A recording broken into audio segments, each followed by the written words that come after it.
The idea of profitable or very profitable investments attracts everyone's attention. I mean, who wouldn't want to earn twice the amount invested or even more in just a few weeks? The DeFi ecosystem and the crypto market come to offer such opportunities. The question is, what are the conditions, the costs, and the risks? Stay with me for the next few minutes to find out more about yield farming.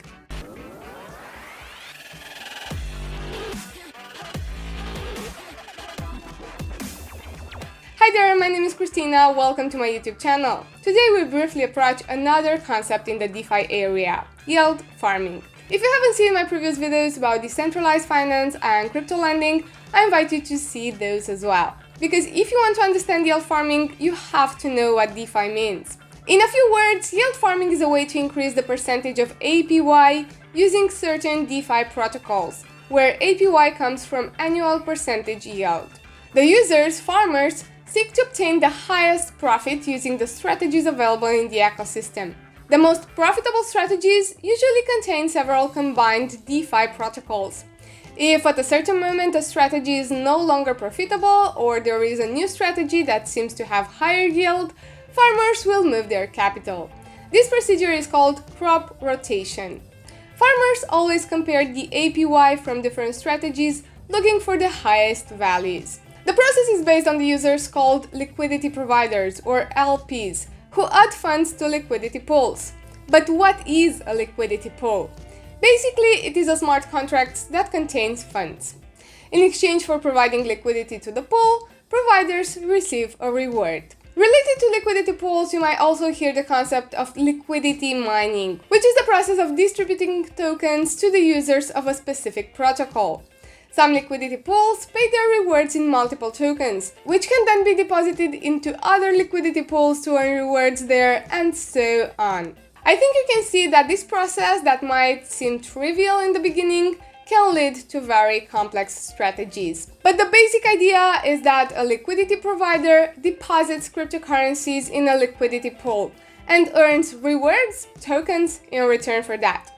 Yield farming is usually done using Ethereum-based tokens, and the rewards are generally also ERC20 tokens. Therefore, much of this activity takes place in the Ethereum ecosystem, and some DeFi strategies and projects already use Layer 2 from Ethereum. This may change in the future, going to other blockchains that also run complex smart contracts. Yield farming users will move their funds quite a bit between different protocols to obtain a yield, so a profit as high as possible.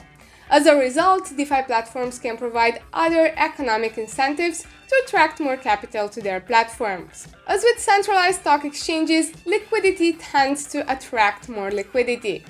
But how can we measure the state, the market feeling of yield farming?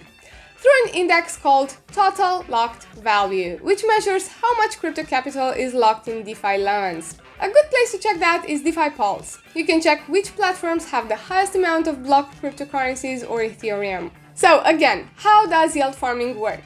Liquidity providers deposit funds into a liquidity pool. These funds run into a market in which users can borrow, lend, or exchange tokens.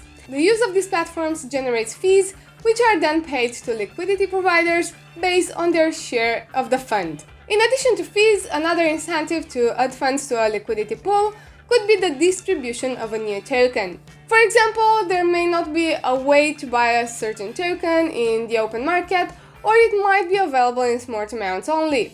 But you might be able to get it by providing liquidity to a certain pool. The distribution rules will depend on the unique implementation of the protocol. The bottom line is that liquidity providers make a profit based on the amount of liquidity they provide to the pool. The funds deposited are usually stablecoins related to USD. These are some of the most common stablecoins used in DeFi. Some protocols will contain tokens that represent the coins deposited in the system. For example, if you deposit DAI in Compound, you will receive CDAI. If you deposit Ethereum, you will receive Ethereum. Usually, the estimated profit of yield farming is calculated annually. However, profits can be reinvested in the short term, increasing the return on investment. But in the short term, estimates are quite difficult to make because yield farming is an extremely competitive market and rewards can massively fluctuate. If a strategy works for a while, many investors will jump on that opportunity and it may not produce high returns anymore. So you have to constantly check the market, understand your investment area, and search for the best strategies. You also have to know that if you borrow digital assets, you must provide collateral to cover the loan. This acts as an insurance for your loan. If the value of your guarantee falls below the threshold required by the protocol, it can be liquidated on the market. What can you do to avoid liquidation? Well, you can add more guarantees.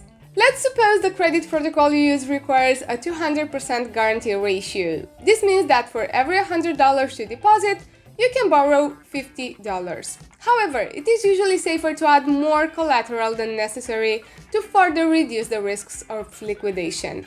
That being said, many systems use very high guarantee ratio, such as 700%, to keep the entire platform relatively safe from liquidation risk.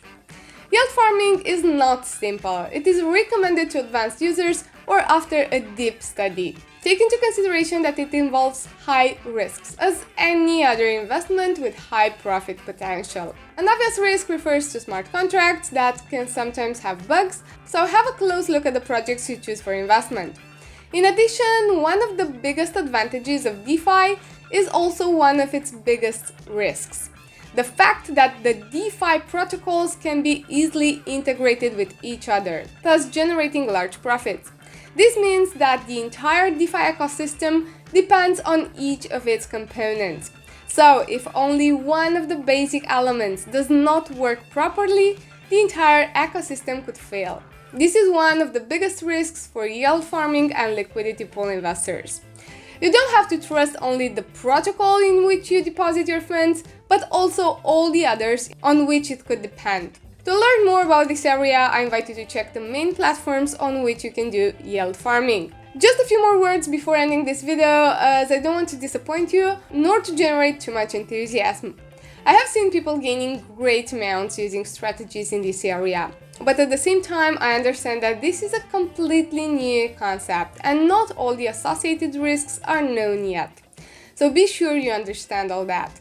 In yield farming, the opportunities appear daily, which is great for some sort of investors, but not that great for others. At the same time, yield farming increases the adoption of DeFi through the rewards it offers, but it is difficult for new users to understand the strategies, and some studies claim that 95% of them get liquidated, meaning they lose the money. So, if you want to give yield farming a try, take some time to study. This is all for today. Please keep in mind that yield farming is a complex area and it needs to be deepened before being approached. If you enjoyed the video, please give it a thumbs up and share it with your friends so many people can find out about these concepts. And don't forget to subscribe to my YouTube channel. I'm Christina, thank you for watching, see you next time!